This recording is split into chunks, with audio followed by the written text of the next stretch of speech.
Hello, everyone. I wanted to do a different recording, one that does talk about something that's bothering me while also tying it into games somewhat. A lot of games will pick up vehicles or firearms based on what a real army is using, or if it's just a cool experiment, I guess.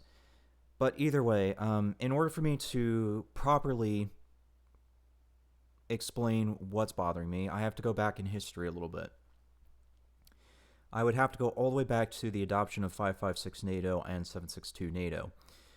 Around the time that these rounds were adopted, I can't remember if it was 762 or 556 in the timeline, but it was one of the two. When that was being adopted, the British did introduce their own round in the hopes that it would be accepted by the Americans and by NATO.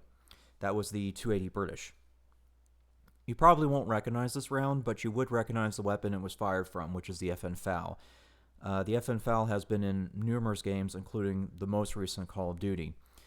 It is a truly iconic weapon that has served in multiple wars and with multiple armies. But either way, the 280 British was their attempt back then, and unfortunately, the United States bullied them out of the vote, more or less, is what happened.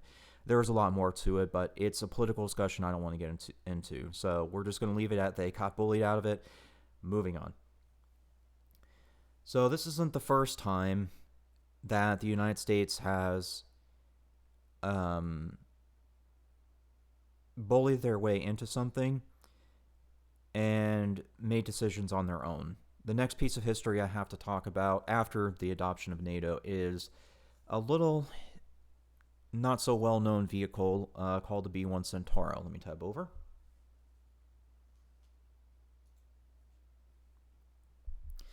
Okay, so what's really interesting is if you look at the Griffin 2 program, which is the U.S. military's light tank program. It's, as far as I can tell, still in discussions. I don't think they've actually signed contracts or anything of that nature. If they did, then I missed that. But either way, the Griffin 2 was supposed to be, or is supposed to be, a light tank that can be dropped out of a C-17. Two of them, in fact. That was the entire goal of the Griffin 2 program. Well, here's what's interesting, is long before the discussion of the Griffin 2, the Italian army had already figured out the light vehicle slash light tank mess, and that is the B1 Centauro. Later on, there was another variant of this, or another model. I forget exactly what it is, but it's the Fresia IV. I'm guessing is how you pronounce it. If I completely butcher that, feel free to let me know. I'll do a better job in the future to try to pronounce it. Either way, though. So it's really interesting to see that it's taken the United States this long to turn around, I guess you can say. First, they realized that they've made a mistake with 556 NATO, and now they're realizing they're making a mistake on the vehicle end. And now it's all coming full circle because not only have they been in discussions with the Griffin program, but they've also been in discussions regarding the NGSW program. Let me tab over.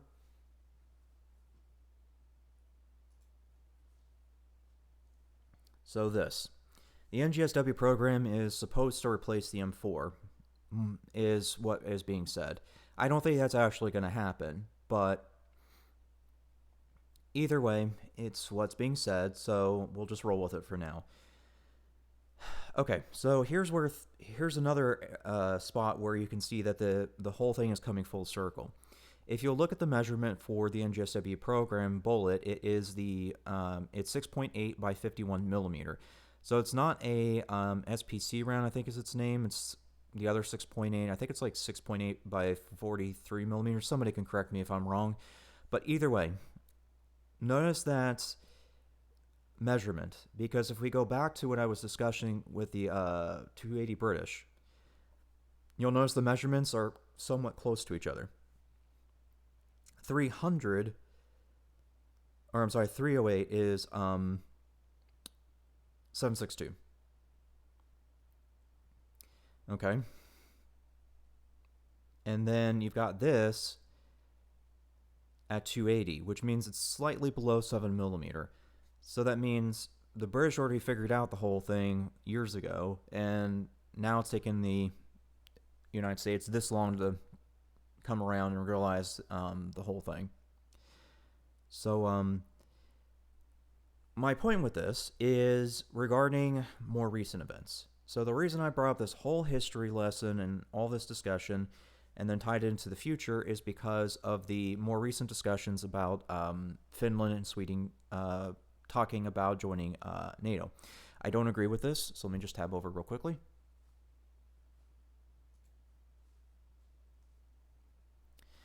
Okay.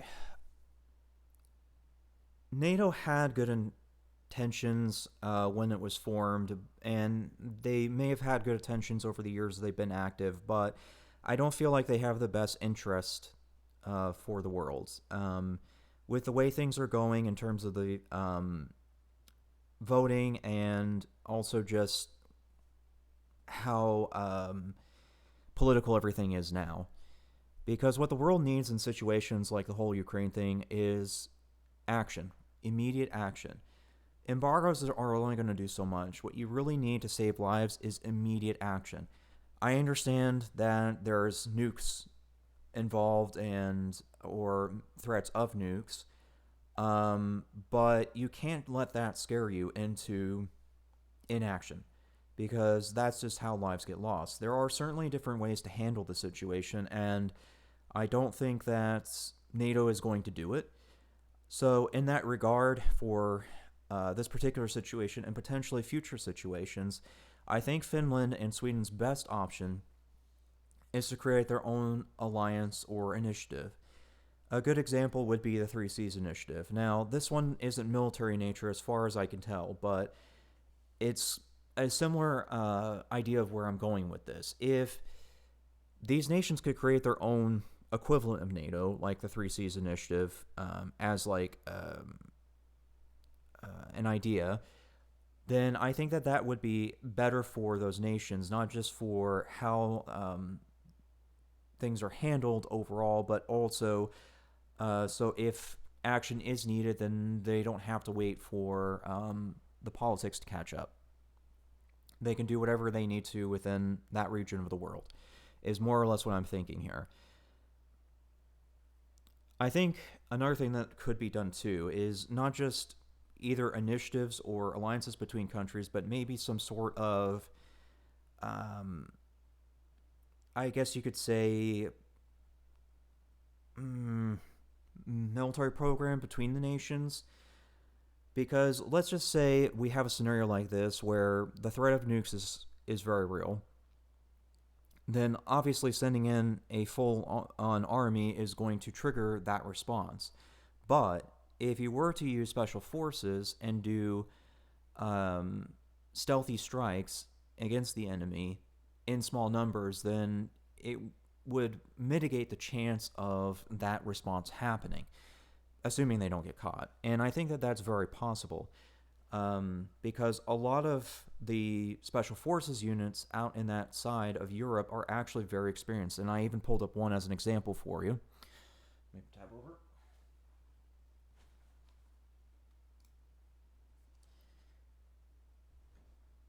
This is the Special Forces unit known as GROM for short, or JW GROM. I mean, you can say it either way, I guess. But GROM is one of the lesser known special forces. It happens to be very elite. Most people wouldn't think of Poland having a special forces unit that's very elite, but they actually do. You can read about JW GROM if you want to. It's a real interesting history. They've developed quite a reputation with the CIA, multiple military operators, and others. They are really, really good at what they do. But GROM is only one of many examples out there. There are certainly other special forces units on that side of the world that have a lot of experience and could potentially take action without being detected alongside GROM. I think that if they did like a joint special operations against a nation committing humanitarian crises, then I think that could certainly be done. So in short, I'm saying create your own alliance between the countries, but then also as like a parallel to that, create your own special forces action group so that you can prevent lives from being lost while politics kind of sits on their butts. But anyways, let me get off that topic now and tie this into games. So there are a lot of games that try to replicate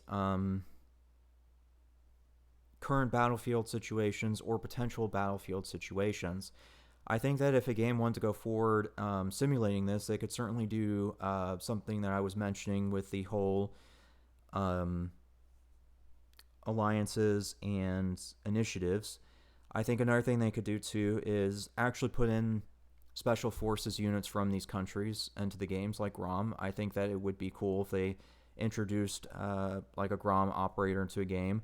I didn't pull it up, but another cool thing is that one of the firearms that GROM uses, which is the MSBS rifle, they actually have a commemorative edition of it that has the eagle printed on the side to commemorate the anniversary of Poland. It's a really cool looking rifle, by the way, with all the engravings and stuff. But either way, you could totally do something like that. And in terms of like cosmetics, you could do like that commemorative MSBS rifle for the game or something like that. I think that's another cool thing that you could potentially do. Other than War Thunder, I don't think anybody else is really showing off the B1 Centauro or the Fresia, and I think that's another thing that could be introduced to games. It would make for an interesting tactic. You wouldn't be able to do frontal combat with that particular vehicle, but you could definitely use it as a flanking vehicle and get around enemy tanks, but that would require a larger map, so you'd have to keep that in mind if you do add that vehicle, because if it doesn't have a large map to roam around, then it's not going to be effective. So there are plenty of examples there that I can give you. But either way, that's really all I have to say on the matter. Thanks for listening.